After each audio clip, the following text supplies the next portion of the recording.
भगवान राम ने कहा ये सब मेरी बनाई हुई, पशु पक्षी कीड़े मकोड़े आदमी इंसान पेड़ पौधे पहाड़ सब मेरे ही बनाए। इंसान विज्ञान ने कोई यानी शरीर नहीं बनाया। जब आपने कोई शरीर बनाया नहीं है तो किसी शरीर को मारने काटने का अधिकार किसने दे दिया? ये तो भगवान राम के बिल्कुल खिलाफ कर रहे हैं आप। भगवान की मर्यादा का पूर्ण उल्लंघन हो रहा। जब तुमने बनाया नहीं है तो मारने काटने का अधिकार किसने दे दिया आपको?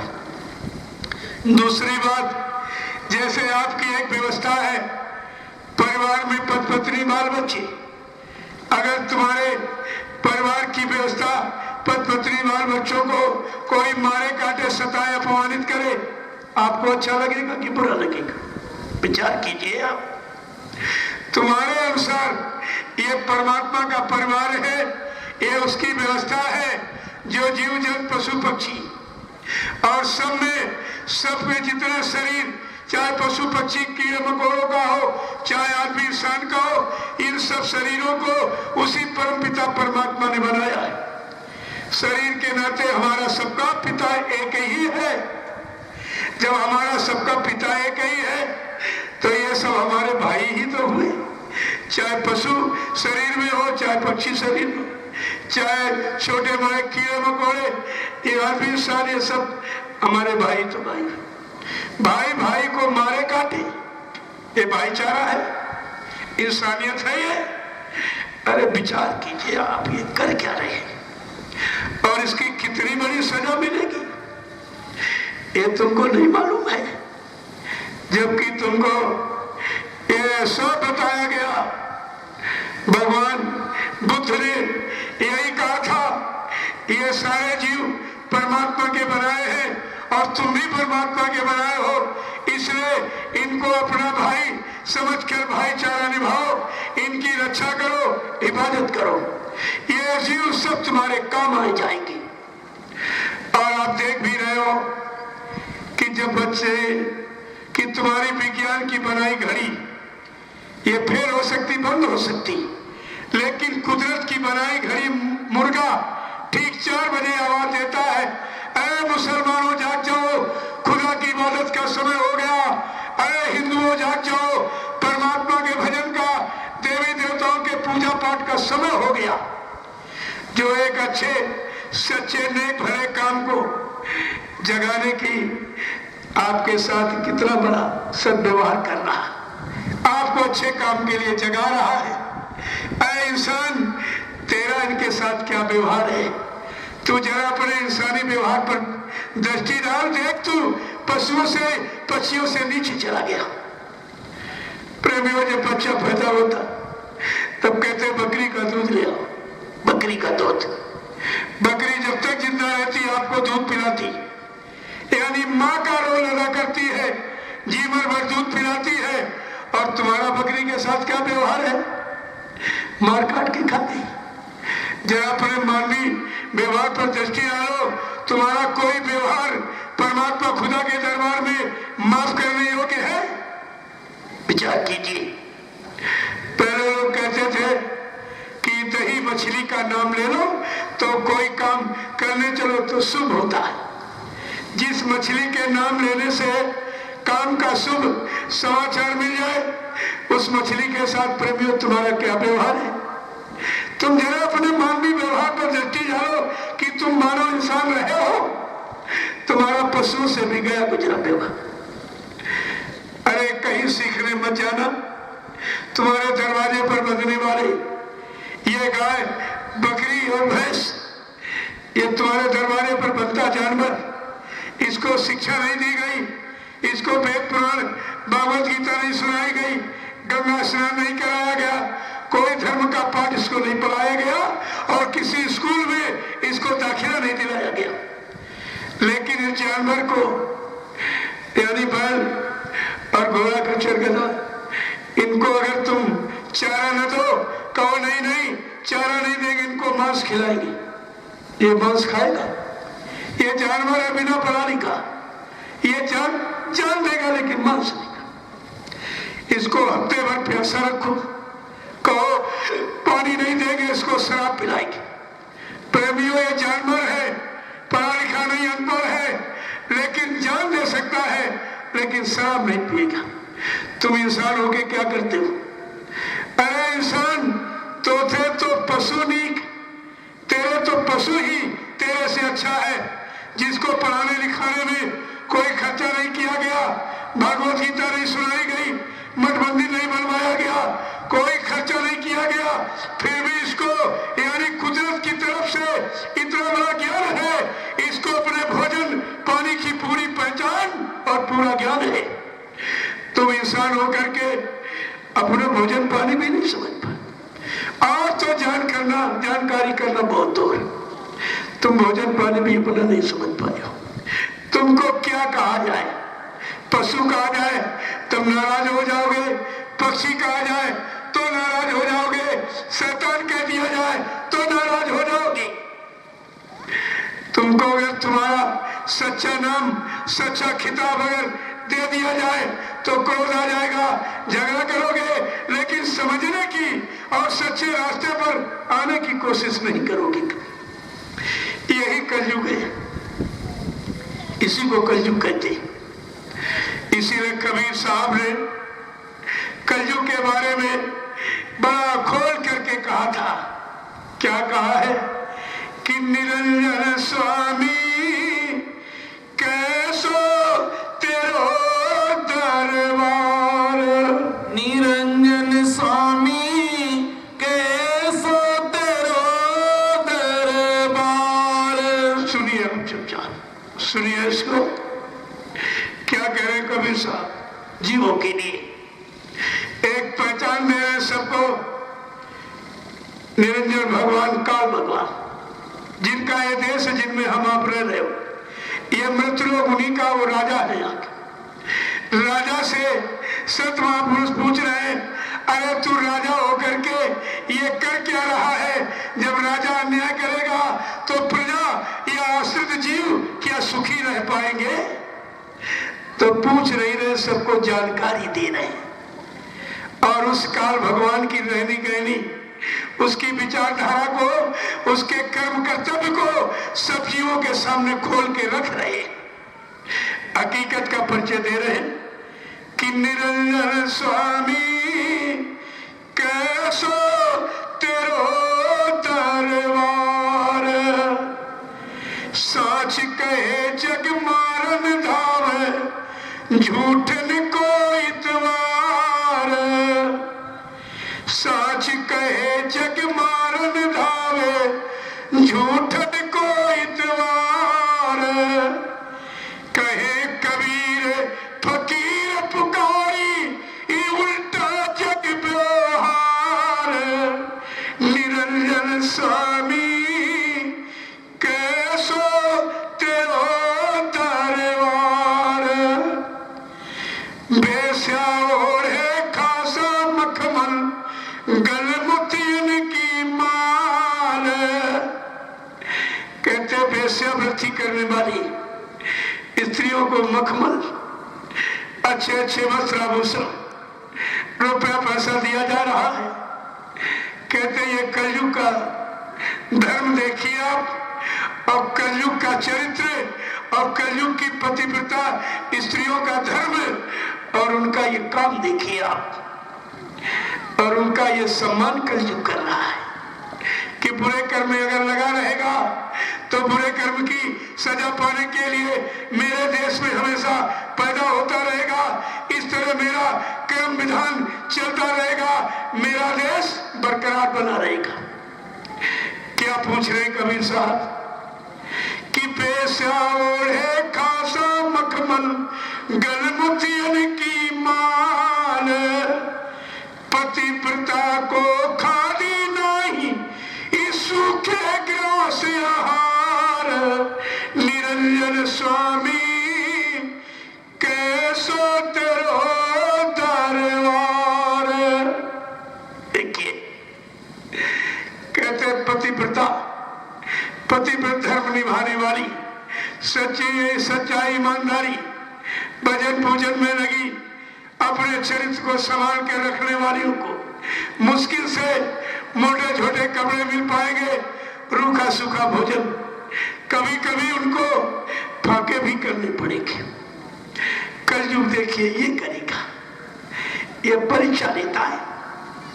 किसी तरह से डिग जाए, चरित्रहीन हो जाए, बार बार चरित्रहीनता का दंड पाने के लिए मेरे काल देश में जन्म लेने लगे, मरण जन्म मरण में चक्कर में फंसे रहे, मेरा राज्य चलता रहेगा।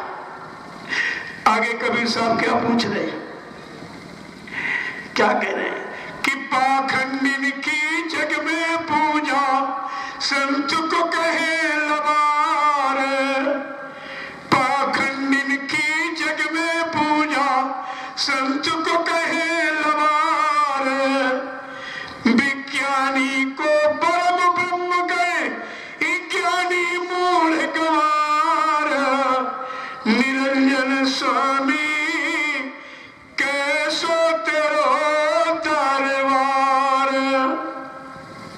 साच कहे जग मारन धारे झूठन को इतवार, कहे कबीर फकीर पुकारी ये उल्टा जग व्यवहार, निरंजन स्वामी कैसो तेरो दरबार।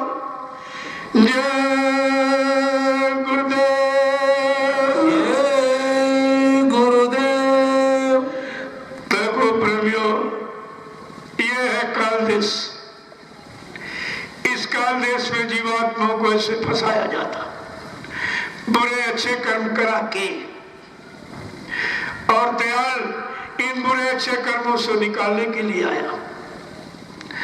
आपको सत्संग रूपी संता गंगा में स्नान करने के लिए कहा, करिए नित्य सत्संग, बाधा सकल मिटाए, फिर ऐसा अवसर ना मिले दुर्लभ नर्तन पाए। हर रोज दर रोज प्रतिरोज सत्संग करो, सुनो पढ़ो सुनाओ नहीं करो, क्योंकि संत मत करने का विषय है। जब करोगे तो तुम्हें मिलेगा, सुनोगे सुनाओगे तो तुम्हारे से चला जाएगा, और तुम्हारे पर करनी का दोष लग जाएगा कि करनी को तूने कथनी में मखान भाषण स्पीच प्रवचन में निकाल दिया और कथनी को करनी में लाके नहीं खड़ा किया। जबकि संत मत करनी पर विश्वास करता, कथनी पर नहीं करता। और कहा भी क्या, करनी करो मार मंडालो, इंद्री भोग विसारो, इतना करो काम करो तुम अब की, फिर आगे की सतगुरु जाने, तब सतगुरु की दया पाने के अधिकारी बनोगे। अरे तुम इस काल नगरी के इस 6 चक्रों से निकलकर तुम छठे आज्ञा चक्र, जहाँ पर जीवात्मा का घाट है, जहाँ पर दया देने का वादा संकल्प प्रतिज्ञा है, अरे उस घाट पर कम से कम पहुंचो तो। तुम इस खट चक्र में ये खटकर्मी बनेकर इसी में बहके रहते हो। और ये 6 चक्र काल ने शरीर में जो बनाए हैं, नीचे गुदा चक्र जिसमें गणेश जी का वासा, उसके ऊपर इंद्री चक्र जिसमें ब्रह्मा जी का वासा, उसके ऊपर नाभि चक्र जिसमें विष्णु भगवान का वासा, उसके ऊपर हृदय चक्र जिसमें शंकर जी का वासा, और कंठ में आद्या मां शक्ति का वासा। ये आद्या मां शक्ति, इसी को ज्योति कहते हैं। ये निरंजन की अर्धांगिनी है और ब्रह्मा विष्णु महादेव की मां है, ये उनकी मां है। देखे शरीर में इतना बखेड़ा है, इतना जाल है ये खट चक्रों का। इसी जाल में फंसाकर जीवों को लंबे समय तक रखा जाता था, लंबे समय तक। लेकिन संत महापुरुष आए, तुमको जाल से अलग कर दिया, जाल खट चक्र की साधना को निषेध कर दिया, क्योंकि एक एक चक्र में हजारों वर्ष तुम्हारे चले जाएंगे, और कलयुग में तुमको तो 100 वर्ष का समय मिला है। अगर उन चक्रों में लगा दिया जाएगा तो तुम कभी निकल ही नहीं पाओगे। एक ही चक्र में हजारों वर्ष चले जाएंगे, और एक ऐसा चक्र है इंद्री चक्र जिसमें सारी सृष्टि को फंसा के रखा गया, ये है काम चक्र। इसी काम में सब फंसे रहते हैं और इसी काम क्रोध में लोभ मोह अहंकार ईर्ष्या में सब बेचारे जकड़े रहते हैं, निकलने का कोई मौका ही नहीं। लेकिन सदगुरु दयाल ने अति कृपा दया करके इन 6 चक्रों से आपको अलग कर दिया, निषेध कर दिया, खत्म कर दिया, बहिष्कार कर दिया। कहा ये कलयुग के जीव के लिए नहीं होगा। और सीधे आपको नाम युक्ति देकर 6ठे चक्र आज्ञा चक्र पर, यानी जहाँ त्रिकुटी और सिफत बिंदु कहते हो वहीं पर आपको बैठा दिया और वहीं से नाम की युक्ति यानी कमाने की आपको आदेश दे दिया। नाम की कमाई करो। कितनी सरलता सुगमता से आपके लिए कर दी गई और फिर भी तुमने ऐसे रहबर रहनुमा, ऐसे हमदर्दी समृद्ध मालिक को पहचान नहीं पाया। ये काम तो किसी ने नहीं किया। जितने आए सब चक्रों में फंसाने की कोशिश करते रहे और फंसा के रखते रहे, लेकिन जब सदगुरु दयाल आए उन्होंने 6 चक्रों की साधना ही खत्म कर दी। सीधे तुमको कितने समृद्ध और कितनी शक्ति और कितना बड़ा यानी मतलब पावर लेके आए कि नीचे की सारी सेधा साधना जो काल देश की थी वो सब खत्म करा दी। तुम्हीं को इसी से समझ लेना चाहिए कि हमको काल देश में अब नहीं रहना है। काल देश की साधना ही जब चक्रों की खत्म हो गई, सारे झगड़े झंझट महापुरुष ने खत्म कर दिए, हमको अपने सत्य देश जाने का अवसर मौका दे दिया। आपको तो यह समझना चाहिए था, लेकिन कुछ नहीं, तुम्हारी समझ में आया कुछ नहीं। आप शंका संदेह बोल ब्रह्म में चले गए, सब कुछ भी आपको नहीं मिला और ना आप कुछ ले सके हो, तो कम से कम कुछ तो विचार करो। और आपको ये विचार करके रखना चाहिए। इसीलिए स्पष्ट कह दिया कि कोई नकली गुरु दाढ़ी रखा के गुरु का कपड़ा पहनकर तुम्हें धोखे में न डाल सके, इसलिए पैसे ऐलान कर दिया कि जीवात्मा को कौन जगाएगा। कहा कि सत खुलेगा गुरु मेहर से, सत खुलेगा गुरु मेहर से, खींचे सूरत गुरु बलवान। वो एक बलवान सर्वशक्तिमान जो ही जीवात्मा को काल माया के देश से खींचकर नाम डोर शब्द डोर पकड़ाकर वही निकालेंगे, वही ले जाएंगे, वही पहुंचाएंगे। बाकी एक काम कोई नहीं कर सकता है। किसी के बहकावे में मत आ जाना। सत खुलेगा गुरु मेहर से, खींचे सूरत गुरु बलवान। सत पारखी गुरु जो होवे तो झट देवा भेद रखा है। इसलिए सब आपको पहले से बता के रखा गया है। शब्द कमाई में जो पूरा उन चरणों की बन जा धूरा। गुरु वही जो शब्द से नहीं, शब्द बिना दूसर नहीं सही। कहते सच्चा सदगुरु वही है, केवल नाम की कमाई का आदेश करे और नाम की कमाई से तुमको ऊपर ले जाए। और यहाँ पर किसी तरह की कोई सेवा, कोई रुपए पैसे, कोई सामान, कोई लोभ लालच की बात ही ना करे। वो समृद्ध गुरु होगा, वो तुमको ले जाएगा। और तुम ये भी नहीं समझ पाए हो, जो तुम्हीं से सेवा मांग रहा, पैसा मांग रहा, भीख मांग रहा, सम्मान मांग रहा, सामान मांग रहा, अरे ये मांगने वाला क्या गुरु है कि भिखारी है? मांगने वाला प्रेमी और भिखारी होता है और देने वाला दाता होता है। इसलिए कहा गया था, दाता एक राम, भिखारी सारी दुनिया। एक दाता है जो नाम का दान देने आता है, जीवात्माओं को जगाता है, परमात्मा से मिलाता है, जीवात्माओं को उसके घर पहुंचाता है। प्रेमियों, उसको कहते दाता, वो दाता होता। लेकिन तुम्हारी समझ में आया तो कुछ नहीं। इतने दिन सत्संग सुनते रहे और तुम सत्संगों में जब समय की कटौती करोगे तो फौरन काल तुमको खींच लेगा। इसलिए कहा था, पड़े रहो दरबार में, धक्का धनी के खाओ और कबहू दीन दयाल के और भनक पड़ेगी कौन।